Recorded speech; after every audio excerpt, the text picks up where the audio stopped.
holiday season, you might be looking for nutritious, convenient meals to keep you energized on jam-packed days. Factor, America's #1 ready-to-eat meal delivery service, can help you fuel up for brekkie, lunch, or dinner with chef-prepared, dietitian-approved, ready-to-eat meals delivered straight to your door. They just drop them at your door, people. You'll save time and eat well. You'll stay on track with your healthy lifestyle while taking all of your holiday to-dos in stride with good meals in the tum-tum. If you're too busy with all this stuff, these meals are easy to get done. They taste great. All you've got to do is head over to factormeals.com/expandingreality50 and use code expandingreality50 to get 50% off.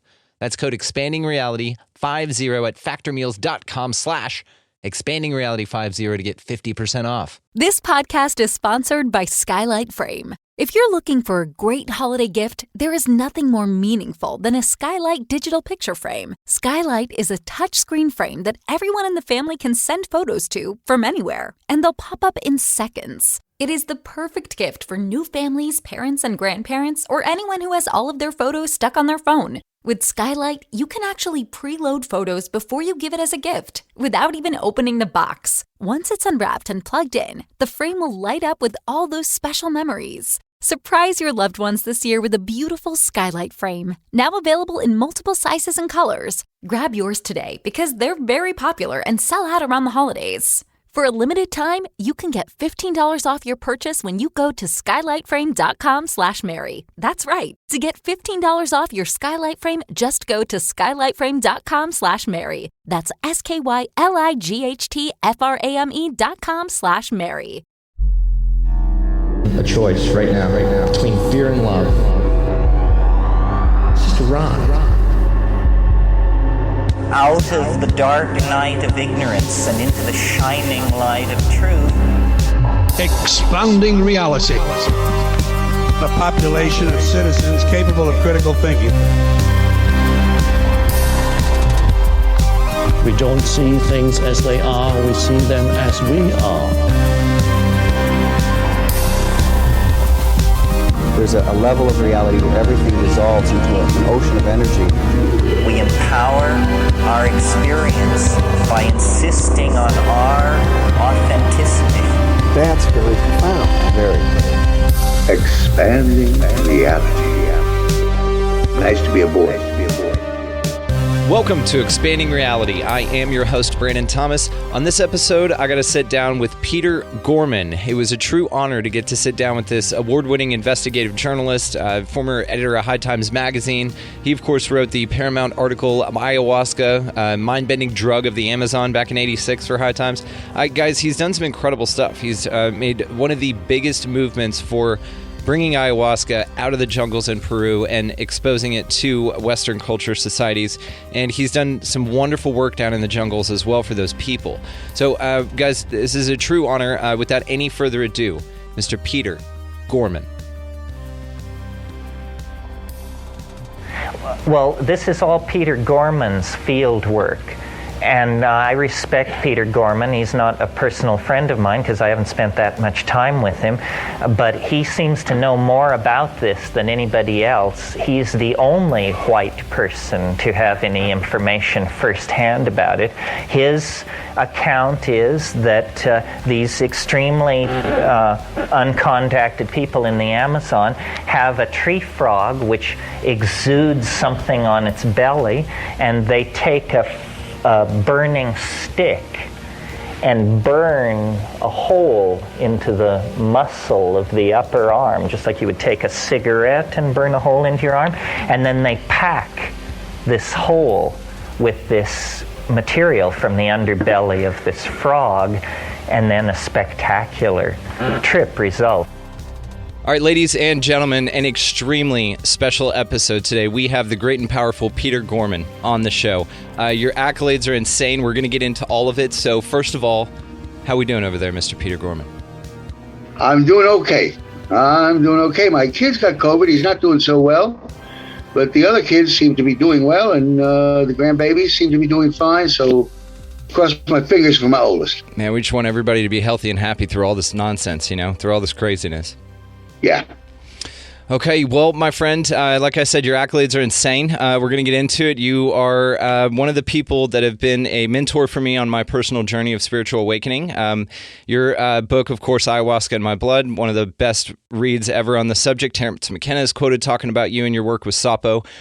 You have just an incredible career. You're sharp as a whip. Your interests are interesting, which makes you even more fascinating. So let's get into it. How have you been doing, man? What have you been up to lately? Well, let's see. Since COVID hit, and I did 2 weeks in a hospital a year ago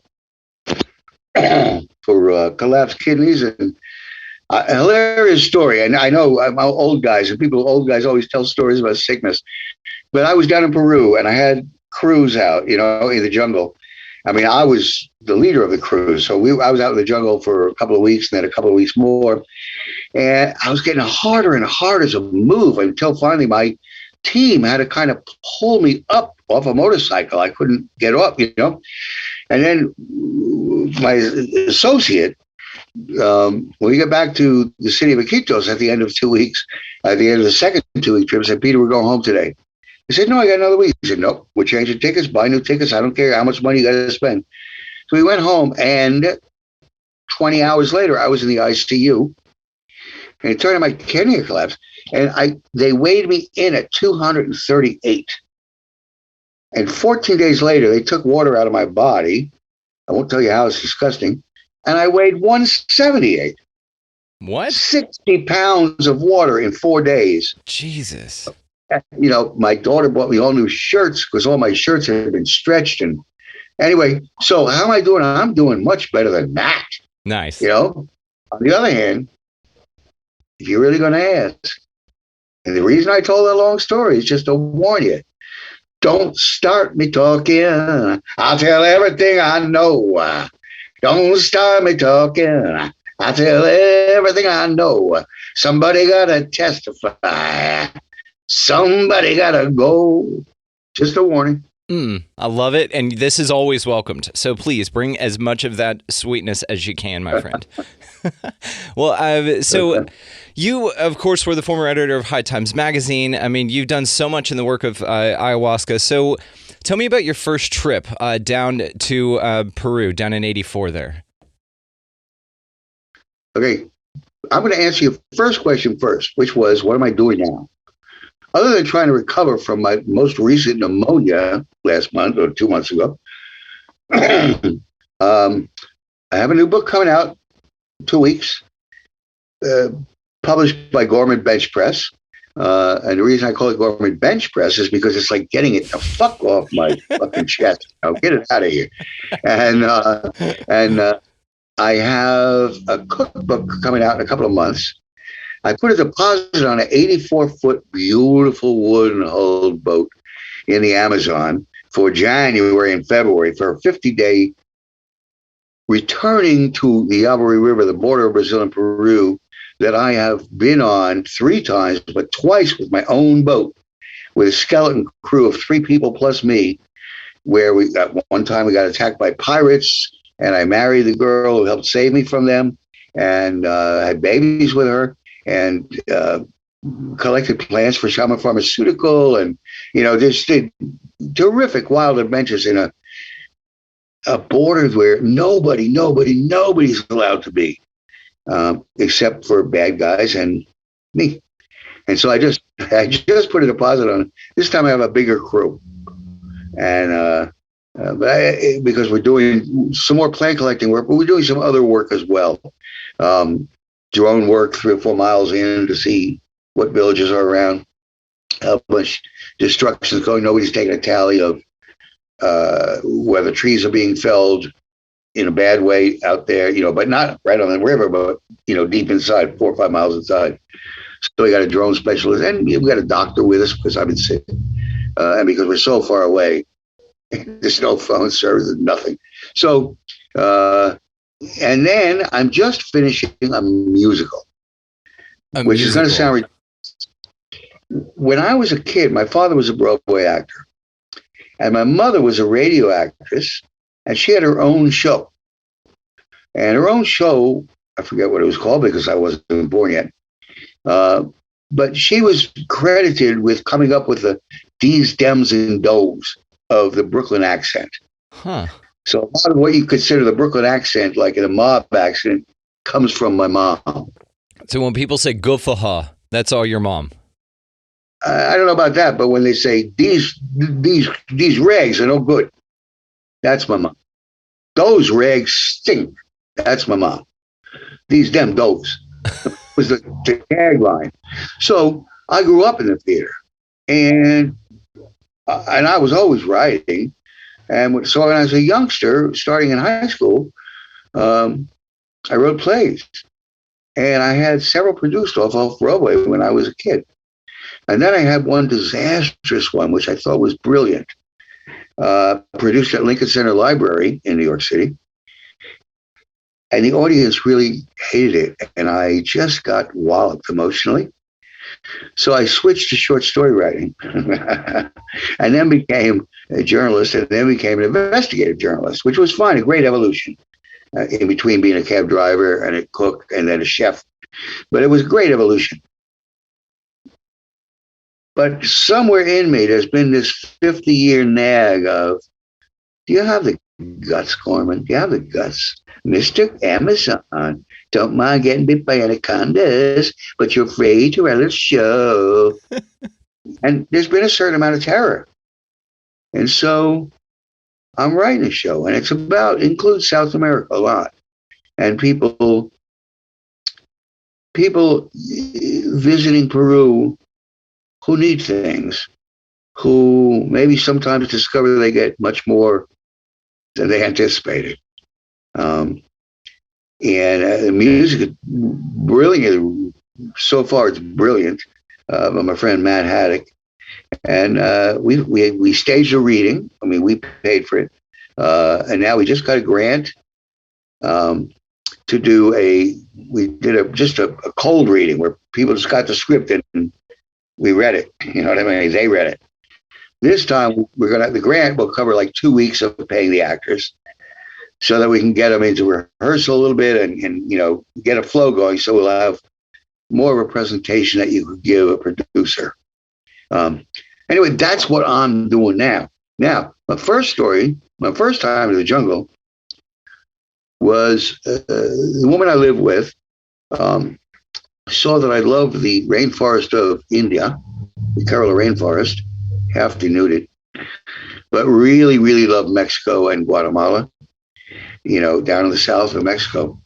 And I was so enraptured that she knew I was headed for the Amazon. Pardon me.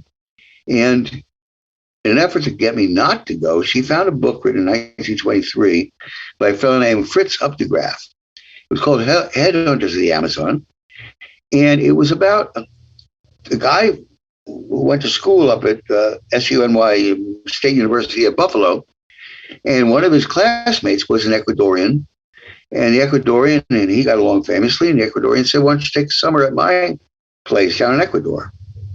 Well, it turned out his father was mining gold up in the mountains, and there was an indigenous revolt, and there was no way to get out of the mountains down to the coast where the river, where the ocean was. So they ended up having to run away through going the back roads through the jungle. And they ended up on the Yavari, which is the border between Brazil and Peru. And it was one of those, turn of the century books, like I did the cowboy books when you read them, where every page is a new chapter, When Billy sees Bob, boom, boom, boom, next chapter. So, but it was a page turner. And it gave me, okay, I've got to go to the Yavari. I've never read any place as wild as this. And it really gave me a point of a jump off point. But the only place to get to the Yavari was to go to Iquitos, Peru, which is the largest city in the world with no roads going in or out. And basically you take, you either come in by boat or airplane. You can hike over the mountains if you want. And then, there's a road that runs 80 miles to nowhere, but if you want to hike out of the mountains and to nowhere, you can end up on this road that you know, but it doesn't go out of the mountains. It doesn't go any, it doesn't go to the coast or anything. And it itself is a charming, crazy, molting bird constantly, changing its feathers, but retaining its own sense of self.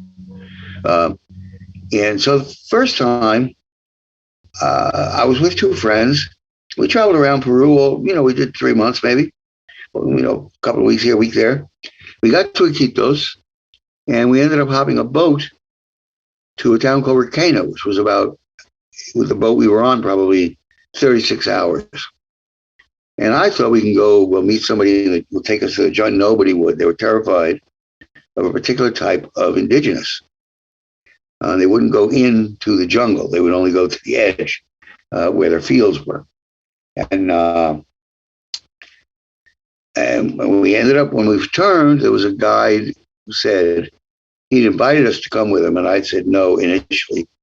And then when we came back, he showed up at the hotel and said, "Now would you like to see the jungle?" I said, "We just did 10, 11 days over in Requena." He said, "You didn't see the jungle. Nobody took you to the jungle. I'll take you to the jungle." And so we went out with him for a few days. And during that time, we drank ayahuasca. And he was so amazing in the jungle. He was like anybody you've seen. If you know somebody who's a New York City cab driver who's just wonderful at it, or, anybody who, whatever they do, somebody plays a guitar, like, I never played a guitar like that. Holy mackerel. I'd already lived in Maine for 3 or 4 months trying to build a cabin. I'd already hitchhiked 50,000 miles. I had walked half the Appalachian Trail. I thought I knew this stuff.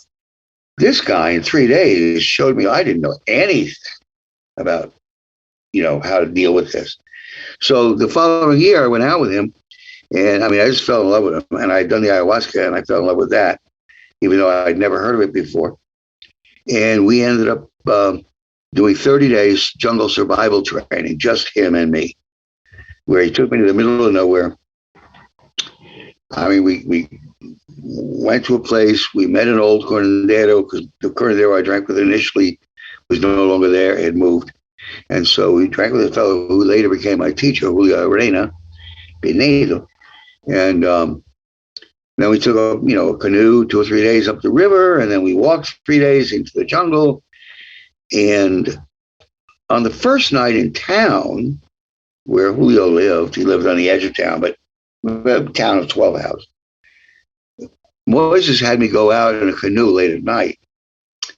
I don't tell this story very often, I don't think. So you're getting pretty good fresh stuff.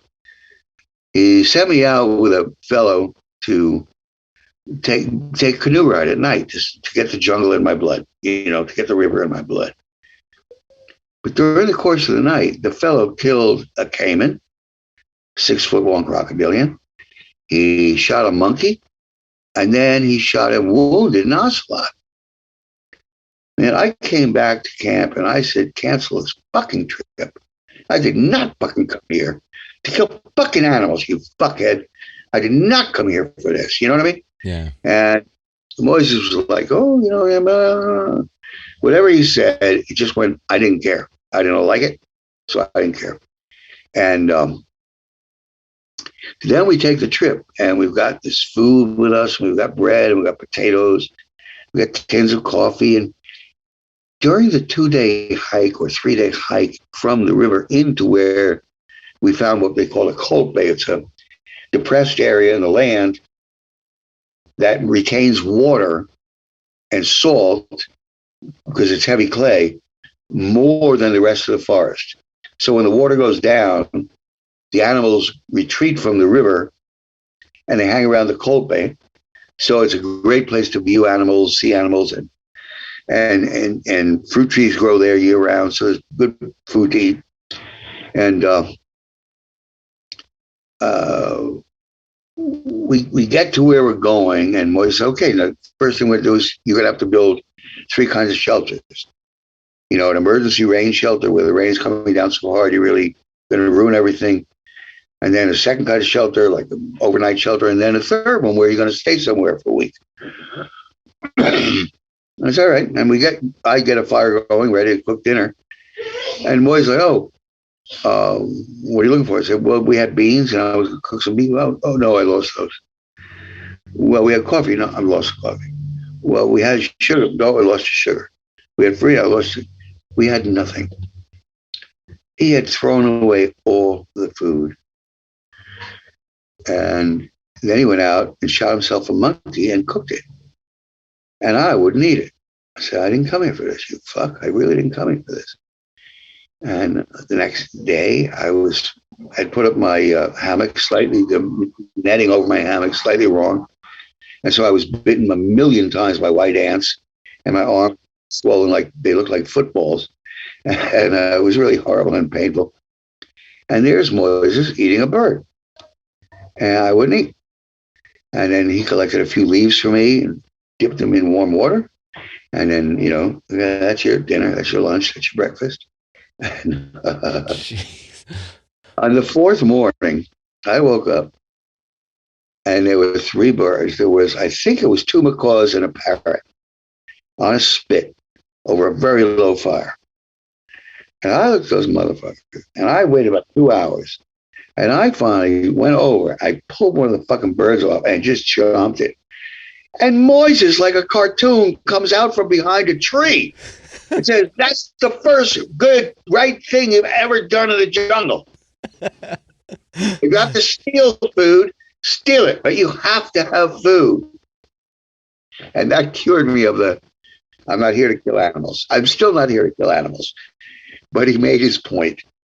This is a harsh place. You don't always have beans or coffee. And if you don't, you better know how to collect a lot of leaves or hunt a monkey. Yeah, and nature will provide that. That's all around in the jungle, and that's what they know, is how to survive out there. Yeah. That's wild, man. So when you went on the boat ride and he was killing the caiman on the ocelot, did he just kill him and then leave him, or did he kill him and gather him? No. We brought him back to the village. Oh, okay. Yeah, we all were eating. Yeah, yes. No. So it's all purposeful. What we couldn't find was the ocelot. Oh. The ocelot ran off. So, and he got out, Alberto, and he remains a friend of mine, though he's 40 years later. I don't see him that often. He's kind of a thief, so he always has to move around. Yeah. He's getting caught stealing everything. But otherwise, he's a great guy with a great singing voice. Feels like it's coming up from the center of the earth, his sad songs. And hilariously, one of his kids is a thief, too. And we were having a party in the jungle, I don't know, maybe 7 or 8 years ago. And Alberto at that time lived like 2 houses up from where we were. And we were in the, 2 miles up from the nearest house. So there's only these 2 houses in the neighborhood. But we sent word up and down the river, like, we're going to have a party, food's free, everything's free, everything free. It was my way of saying thank you to the people, who let us be on the river and without bothering us. Well, his son came. His son got rip-roaring drunk, and then he stole our Pecky, our boat. But he left his boat, and he had taken off his boots and put them on our boat to keep them from getting wet. And the same with his jacket, in which he had put all these little gold, buttons to spell his name out. He bedazzled it. No, so we went up to his dad's and just said, here's your fucking boat. Give us the goddamn boat back, And anyway, that's theft in the jungle. It's not really organized. It's not a big deal. It's like, I don't know, that's why your stinking boat. Yeah. He's like, all right, you got me here. It's over there, no big deal. You're like, all right, we'll see you tomorrow. That's amazing, man. You just got so many fascinating stories. Like I said, I've poured over your work for quite a while. I've seen a bunch of interviews that you've done, a bunch of talks. Of course, the movie More Joy, Less Pain. We have a mutual friend in that, Mike McCoy, that made that, featuring you, of course. Him going down to Peru with you is a great documentary, man. He did a wonderful job on that. And that was a wonderful peek into what it's like. It was really interesting. Good. Now, the thing is, Mike McCoy spent maybe 3-4 years making that. Yeah. He'd come out of the jungle with me, and he had a camera phone, and he had an extension, whatever you call that, because I don't have a camera phone or an extension. And he could like hold it up if there was a crowd of people and still shoot. He's a tall guy, and see what was going on in the center of that circle. And he was just filming. And then we became friends, and he lived close by. And so he would come over, and he worked in my neighborhood. So he came over once or twice a week, and he would film us having a food fight in the kitchen. He would film with my kids. He would film us making dinner, or he would just film me sloppy drunk. He would just film all the time. And it was more than 2 years into it before he told me he was actually trying to make a film. So I had no idea. I thought he was just like somebody who walked around filming everything in his life. Yeah. And there are people like that. Yeah, there are. He told like, oh, by the way, now, your clients, your listeners are probably going to be mad. Like, what about the story when Peter met the Matzes? Well, it's a great story, except that I've told it 300 times. Yeah. And I'll tell it if I will. But these other things, telling you about the robbery of the canoe, is I've never told that, I don't think. So I'm trying to give you a couple of, fresh glimpses into the jungle. I like that because I haven't heard that story before now. So that's wonderful. Yeah. And we had, now Michael called his film More Joy, Less Pain. He never let me explain it in the film. And I begged him. More Joy, Less Pain. I fell in love with the woman who was my cook when the pirates came on the first boat trip, the Rye David, 39-footer, traveling 2,000 miles, almost 2,800 kilometers from Iquitos all the way down to Leticia, up the Avarí, up the Galvez, and then back. And I had one driver, one motorist, one cook, and me. That's it. I mean, I was the guy who stood at the helm all day long. And then the other guy took over about 6 at night when it started to get dark in my eyes. The jungle shadows are very weird. You always think like, oh my God, I'm going to hit the coast. I'm going to hit the riverbank. No, you're not. You're 50 feet out, but the tree shadows are, throw you off. At least they threw me off. So he would drive till midnight. Then we park the boat. We grab a tree, park the boat, put some grease down where you enter the boat, and put grease down on the rope that we used to log, to tie to the tree.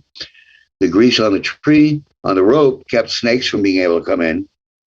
And the grease on the boarding step kept caiman from being able to come in, because that river is full of black caiman. They're very aggressive. So you'd hear them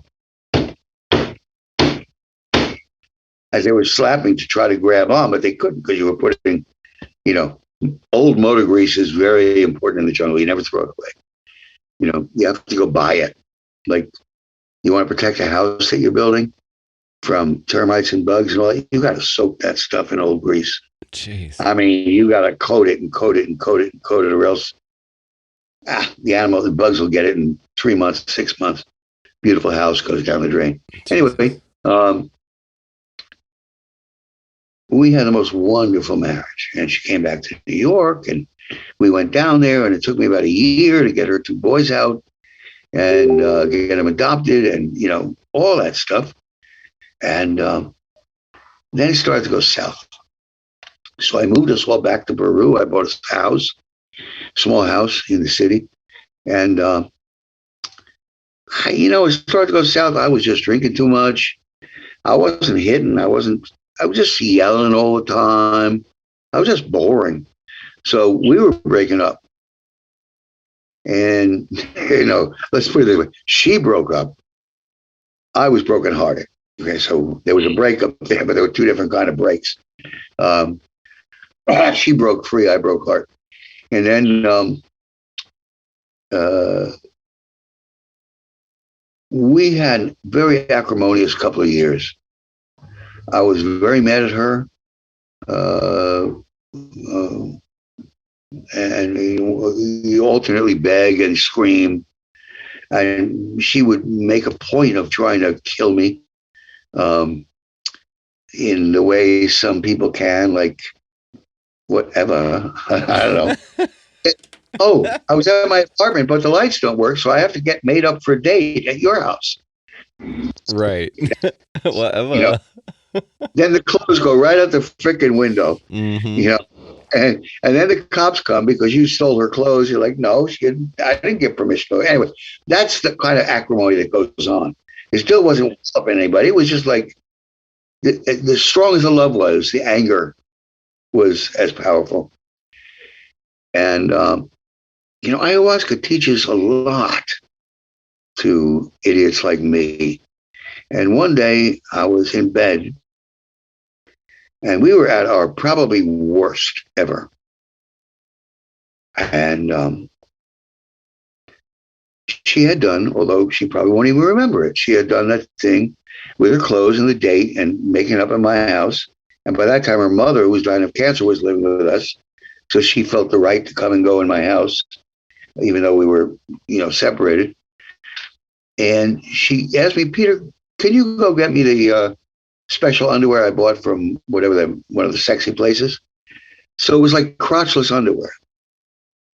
And I went insane. I just, you know, tore it up and threw, you know, probably set it on fire in the bathroom.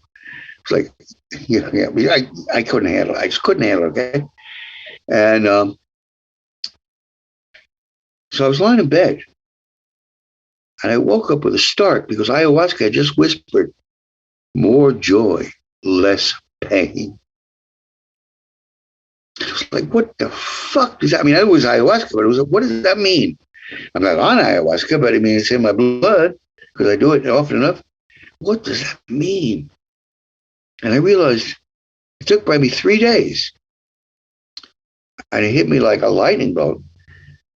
You have the right and the possibility of creating more joy, which will produce less pain, or more pain, which will produce less joy.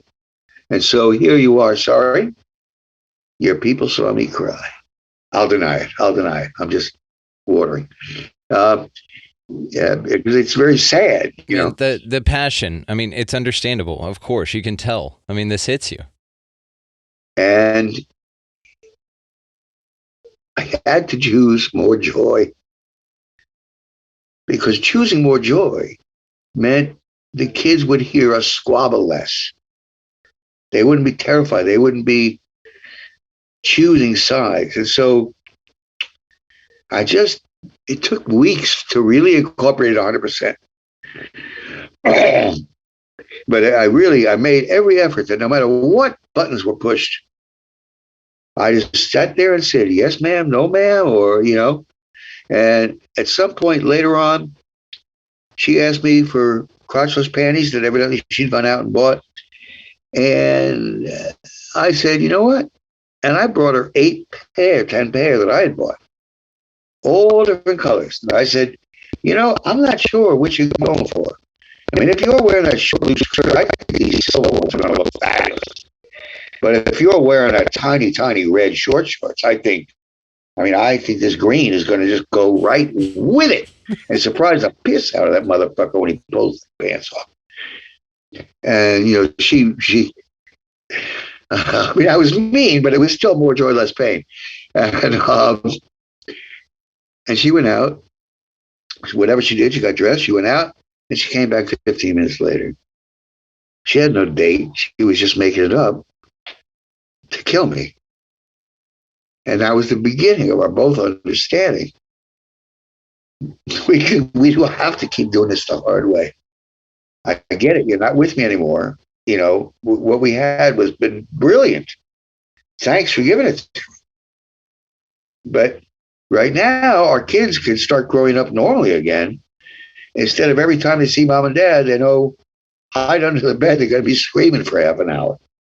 You know? Yeah. So, but Michael wouldn't let me explain that story, which I really wanted to say in the movie or give it a short version. I'm grateful that you shared that story. I mean, I know that Michael didn't give you the opportunity to, but maybe you just saved it for our audience here because that is a piece of you that not a lot of people get to see. But it's very real. And this is one of the hardest part about relationships, man. No matter what happens in them, when they end, no matter what, usually there's a lot of animosity. Unfortunately, there's a lot of pride involved. There's a lot of, wanting to hurt the other person because you feel, there's an old saying Neil Donald Walsh has that, what makes you want to hurt, what hurts you so badly that you feel like you need to hurt me to heal it, right? And this seems like one of the things that happens in a relationship at the end there, but it seems like, you transcended it and you did it for the right reasons, for your children and for your joy. And then it really changed the energy in the room right away when you walked in with that perceivably smart-ass remark, but it was actually incredibly brilliantly crafted psychologically because it shifted everything. And it was unexpected, right? And then 15 minutes later, she's back. It's an interesting. Well, and I don't think she'd ever had any dates. I think all of them were made up. Just went out with her sisters because she got 3 sisters here, and they went out and got a couple of drinks and looked sexy in the bars, and then came back or went back to their homes.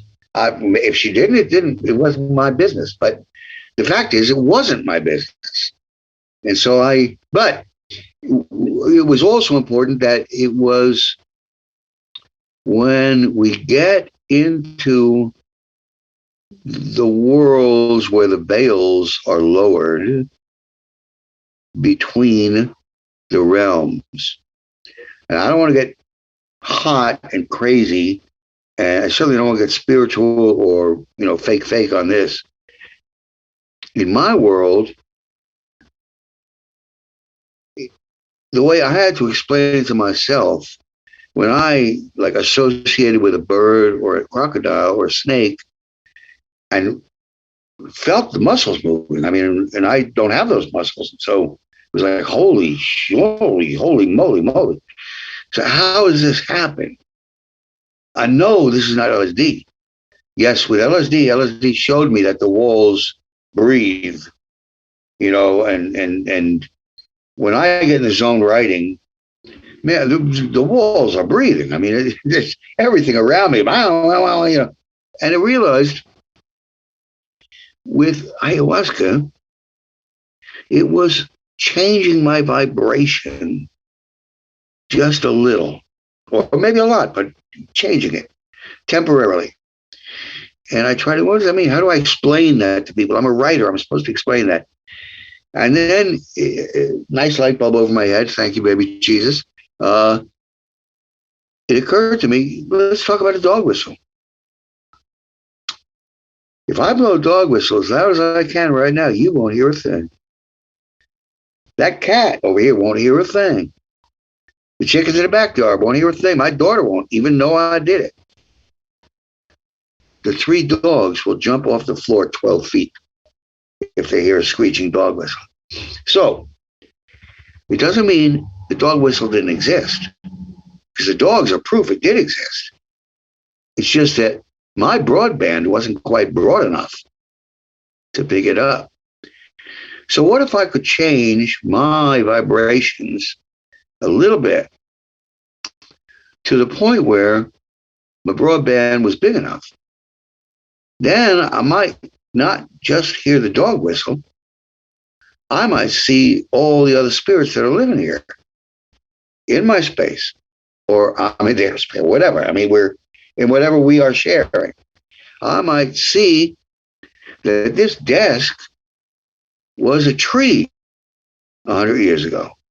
And when it was a tree, it was full of life and full of stories, and had friends. I'm not sure how, and it certainly doesn't talk with a human voice, but it doesn't mean it doesn't communicate. So maybe I can communicate with the spirit of this tree. And so to me, the dog whistle example allowed me to just see all of this is real. All of this is not just possible, but and once ayahuasca was in my blood, and it doesn't matter the quantity of times, it matters the quality of the friendship.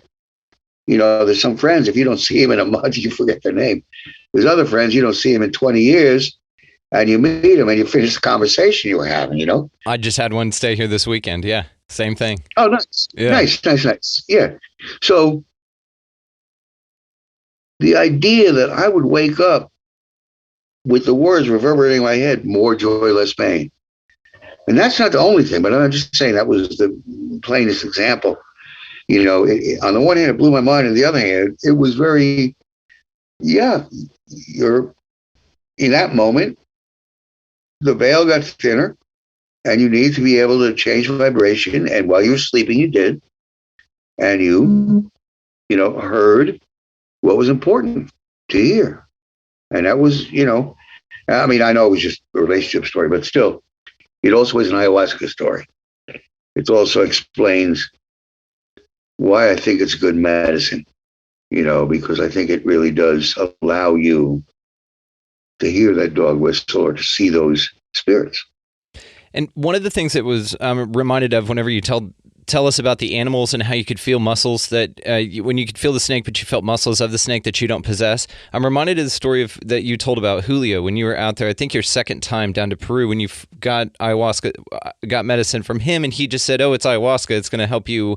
What does it be better for the jungle?" Was that his quote? No, that was Moises was the one who said. Was it Moises? Moises told me gave me Julio's medicine. Oh, okay, that's Moises what it said to drink Julio's. Yeah. And when you were walking around and you felt a bird, and that bird went down, got a fish, cut it in half, and was eating half of the fish, and you choked. Like you could feel like you were choking. Yeah. That's how connected to that animal you were in that moment. Oh, absolutely. No. So this is an interesting. I had no idea that every feather had its own muscle. Yeah, and it didn't move like 20 feathers at once. It moved one by one by one. Jesus. And this is what's interesting about this. That was the first experience. Yeah, and this is why whenever you talk about the people in the Amazon, whenever they talk about the medicines and people say, "How did you figure this combination out?" They say, "Well, the plants told us." It's very matter of fact. They're just like, "Oh yeah, they told us how to do it." So it's this connection to spirit, to life, to everything around. And there's correlations to what you talked about physically experiencing a choking through this observation of a bird in that state or connected in that vibration is I would just phrase it. But people also do this with hypnosis. It's almost like it hits the same vibrational frequency. The other connection to that level of existence or that access of consciousness that we get in this life through different means is the abduction phenomena, UFO abduction phenomena. People have to be regressed into that state to recall it. So it seems like that's where a default hard drive or access to everything, to the ethereal, the Akashic records, if you want to put it that way. It just seems like this is a way to access it, but it's all kind of a similar thing. Because back to the hypnosis thing, sometimes people will describe past life memories under hypnosis in that state where they're drowning, and then they start drowning on the table, on the couch. And so they get this visceral physical reaction from just associating with that time of consciousness. And you can do this with animals and birds on that level, in that frequency. That's how powerful this stuff is. Yeah. And I really do think it comes down to a simple change the vibration. If my vibrations are going at 1, 2, 3, and suddenly my vibrations are going like 1, 2, 3, 1, 2, 3, 1, 2, 3. Hey, listen to somebody playing a piano. It's a different song. You play a slow blues song, and then next guy is playing a New Orleans jazz song. Holy mackerel. It's completely different mood, completely different perception of the whole world by simply going to a rock concert and seeing a band that knows how to change things up, to pull you along, to push you down, tell you that's enough. Whoa, slow down for a minute. Some of them were great, like the old blues project would be like, take a little bit lower now, take a little bit lower, until they got you going so slow. And when he got you absolutely almost comatose on the ground because you always smoked dope, then Al Cooper would scream, take a little bit louder now. Everybody would jump off their frickin' seats at the Cafe Go-Go. So, that's also an example. There was a million examples of it. I found it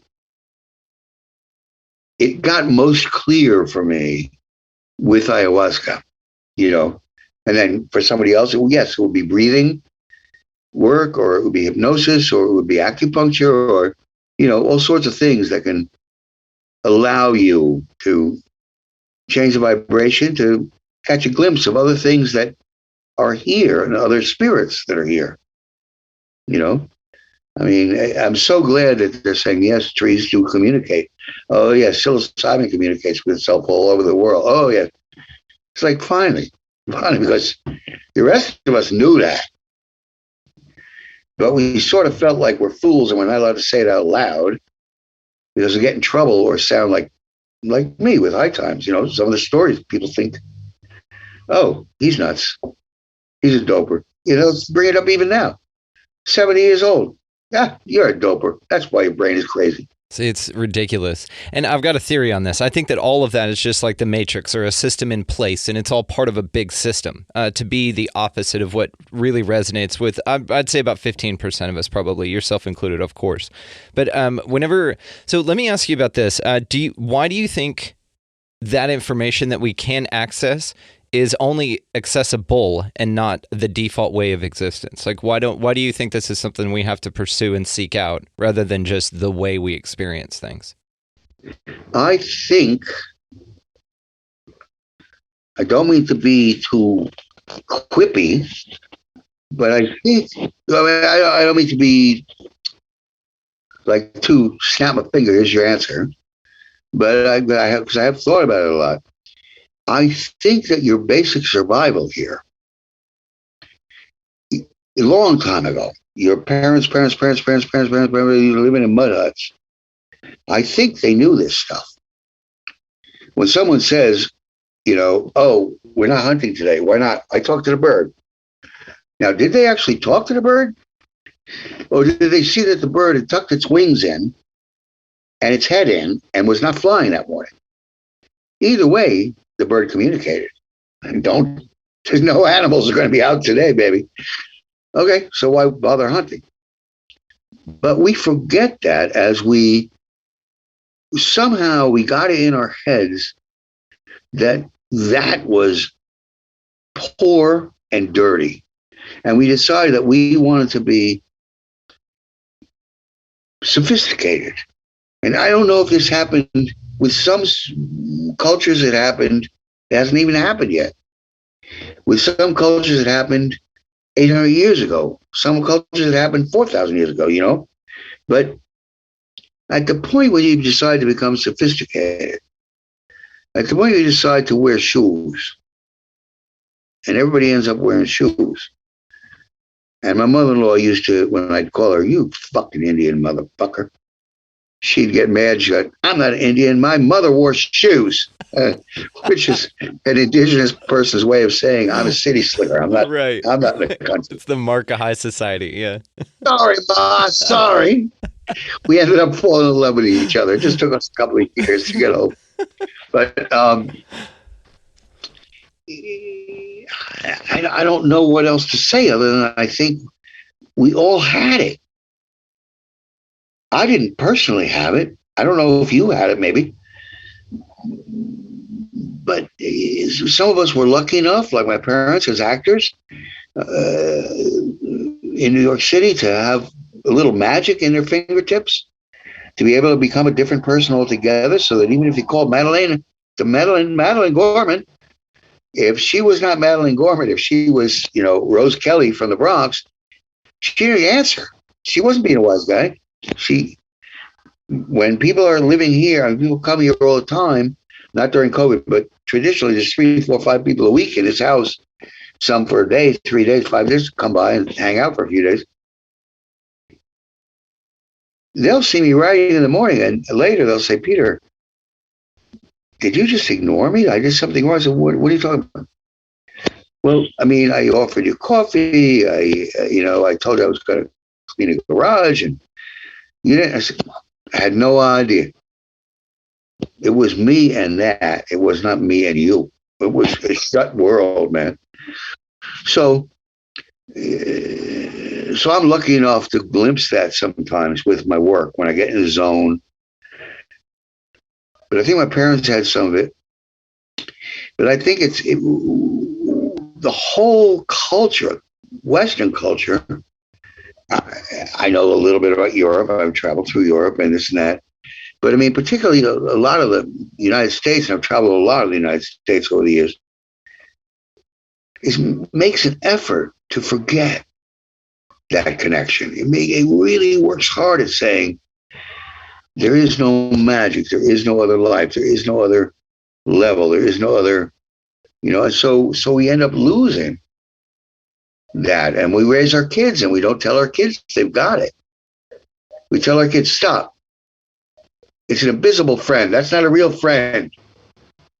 No, there is no Santa Claus. Well, who the fuck cares? Somebody brought him presents. You might as well call him Santa Claus. We don't care if it's mom or dad. Just call him Santa Claus. I mean, why would you do that to somebody? Well, and there's something to be said for whimsy. You want a little bit of whimsy in your life. But I think also these are very real things that people that do definitely connect with. And I think you're right. I think it was a deliberate severance of that connection. I think that it was done on purpose to control people. I think there are many mechanisms in control over time, because like when the Spanish came over and burned all the Mayan codices, I mean, it's like they thought they were worshiping devils, but there was a ton of wisdom and knowledge from those people in there, just lost because of an ideology. Yeah. It's odd the way that this happens. And of course, history is written by the victors. So of course the Spaniards would say that they were horrible devil people. Mayans couldn't defend themselves. They're just gone. Their history's gone. And then so that's the story that we're passed down, and we're left to kind of discover this stuff on our own. Now, to something you said earlier about not getting too spiritual or hippy dippy, you, my friend, are in a safe place. And I'm going to tell you, I got 7%. I got 7% on the phone. That's all I got. All right. Well, so you got 5 minutes. You got it. Okay. Well, I was just going to say, you can go as spiritual as you want with this thing. So you can go as hippy dippy as you want. So let me ask you this: out of all your travels, out of all the experience that you've had in this dimension and others, what do you think this is all about? Just the purpose of everything. What is your kind of idea about what's going on here?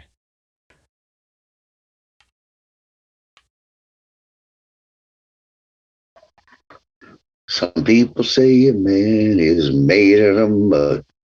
A strong man's made out of muscle and blood. St. Peter, don't you call me? I can't go. I owe my soul to the company store. I haven't figured it out. I don't know. I know part of it was for me. I don't know what it is over universally. I have no idea why we're here. I can't fathom what's our purpose other than that we're future bug food, and all the worms in the ground are looking and saying, my children are going to eat well when they get through that casket. I mean, to me, that seems reasonable, although that's not the most delicious, concept to come up with. For me, part of it was just the exploration and the joy, and then being able to share some of that joy to bring joy to other people, because it's pretty cool. And part of it was to raise kids and just go through the good, the bad, and the ugly that comes with raising kids. Hopefully most of it was good. But I don't know. If I ran into St. Peter at the end of it, if there was a St. Peter, and he says, 3 answers, 1 wrong one, and you're off the cliff into hell, like a troll or something. You know what I mean? That's how I see St. Peter. Yeah. Oh, yeah. That's spot on. Yeah. And he said, what was the meaning of life? The only thing I would say is to live it. I don't know. I have no idea. I get up every freaking day. I put my pants on. Today, because I've been so sick, I'm trying to learn to walk again. But my kid was sick, so I had to get him one of my tubes of oxygen, which I've never used.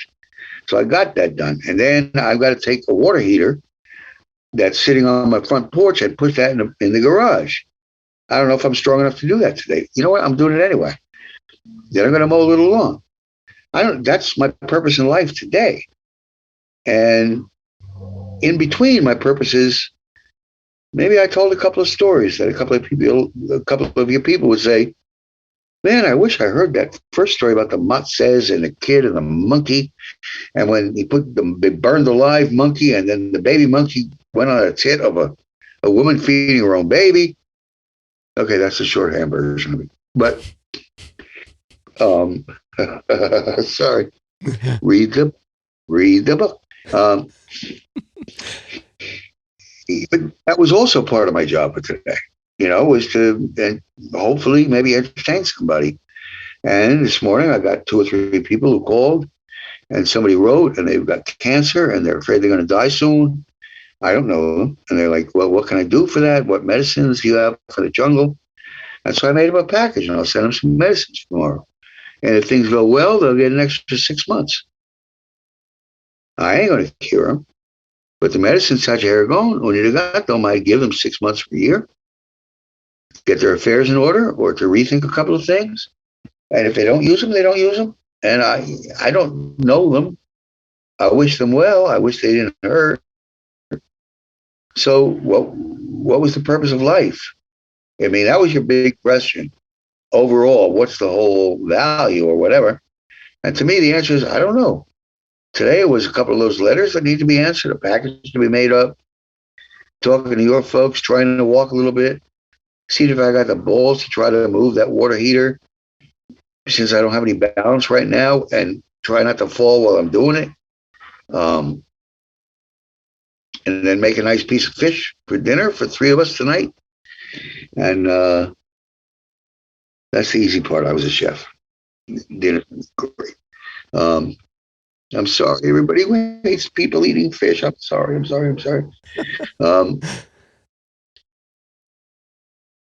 You know, and I don't know. I dealt with my ex-wife today. I dealt long distance with my kid. I talked to a couple of my grandkids. I don't know, what was the purpose of life? Getting through till tonight. You know, opening a bottle of wine, have a couple of glasses of wine, call a couple of friends. You know, I mean, I got a rotation of, 30, 40 people, and you call one, next month you call them again. You know what I mean? So it's, in these days of COVID, it's important to have some human contact. No, that's nice. To me. Yeah, no, it's important for everybody, man. We've got to do that. Yeah, you got to stay connected. Well, if you need help with that water heater, I just live down the road. Just let me know. So I tell you what, I'm going to link all of the ways to find you down in the show notes. Of course, please come back anytime. I have a bajillion more questions for you, and I could just talk to you. Just let me know. I'm yours. It always seems hard when a person first gets in touch because I don't really have a schedule. Yeah, I don't know who's going to write me that morning. I don't know. Yesterday, for instance, Friday or yesterday, I put up the ad for my new book, the Magic Mushrooms in India book, because I need to make money before it goes on sale, so I can finish paying the editors and et cetera. And suddenly I got 20, 30, 40 sales, and I've got to spend 3 hours getting all that organized. Even though I haven't got a book in hand, but I still got the envelopes. Who wants a signature? Who doesn't want a signature? All that stuff. And that will take that day. So it's hard the first time to connect with me. But now you have, anytime you feel like you got an hour to kill and you got an empty space, I'll probably have another song to sing. Awesome. I know you do, because we have a billion things more to talk about, man, for sure. So I can't thank you enough, dude. This has been incredible. Of course, I'll link all the ways to find you down in the show notes, your website, as well as your books. You guys go check it out. The absolute legend, Peter Gorman. Thank you so much for your time, brother. You bet. And how does my daughter or my friend get to see this? Where do we go? I'll send you all the links and everything. And actually, thank you for the plug. I usually do this in the outro, but we could do it now. expandingrealitypodcast.com. And then there's a YouTube version, so this will be up on YouTube as well. But I will personally send you all the links and ways to find this whenever it's released. Well, thank you very much. You've been a gentleman and a terrific host, and I appreciate you letting me cut loose. And thank you for not making me repeat old stories. And I hope your listeners don't mind tinier stories, but new ones, or ones that I don't do a lot. Honestly, I appreciate it. We just kind of go with the flow here anyway, and I just want you to be comfortable. So by you telling me stories that I haven't heard has been incredible. But of course, whenever I link, you've got clips and stuff and from interviews that you've done that I've just poured over. So people can go out and hear those other stories, and I highly encourage them all to do so. Spend a little time, guys. Get as familiar with Peter as those in the know have. And y'all just enjoy this man as much as the rest of us. Peter Gorman, thank you so much for your time, brother. Thank you. Bye-bye. An absolute true honor to be able to sit down with the great and powerful Peter Gorman. You guys check the show notes below. I will go ahead and link his Ayahuasca in My Blood. Of course, it is a paramount book. If you guys have any questions, that is your book. There's your resource right there. If this has been speaking to you or you came across this episode, it's not by accident. Go check out the links below. I'll also link his brand new book, Magic Mushrooms in India and Other Magic Tales. It promises to be absolutely fascinating because it's freaking Peter Gorman, man. So as for this show, guys, go down and check the show notes for the link to the website, which is just expandingrealitypodcast.com. That is where links to all socials, all that good stuff are there. Patreon, YouTube, all of it's over there, guys. Also down in the show notes is a link to Vinny the Saint. That is this awesome music that you're hearing underneath this. This is the guy that made it. So go check him out, show him some love. Go out into this magical world that we live in, guys, this week, and just pick up a piece of litter, of course. Be nice to everybody that you come across. Buy a meal or a coffee or just hold a door open or do something nice. Get out of the left-hand lane, of course. Don't be a pain in the ass. And above all and beyond anything, y'all go out into this world, this magical place in which we all exist together, and y'all just be good to one another. Thank you so much for listening. We'll see you next time.